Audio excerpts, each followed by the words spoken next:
Mbrëmjen e djeshme në ekranin e Top Channel në Big Brother VIP 4 u shfaq historia e jetës së aktores dhe këngëtares Rozana Radi.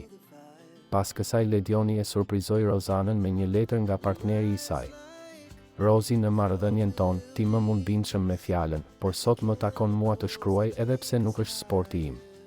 Do ta përmbledh shkurt që të limtjoj sa më shumë dëme. Mos të shkruaja, i binte të braktisja tani që je mirë. Imagjino pastaj me të keq. Ti ke dhunti apo instinkt guximtari? E për çfarë ke bërë, s'ke pasur kur nevojë të pyesësh njeri. Ti e di përgjigjen më mirë se çdo kush. Fati i ndihmon guximtarët. Ne e kemi mbështetur pa kushte njëri tjetrin dhe do të jetë gjithmonë kështu. Shënim, shihemi pas festës, shkruaj në letrën për Rozanën nga partneri i saj, e cila u lexua nga Ledion Liço. Rozana Radi tha se kjo ishte letra e parë që partneri i shkroi në 13 vite lidhje.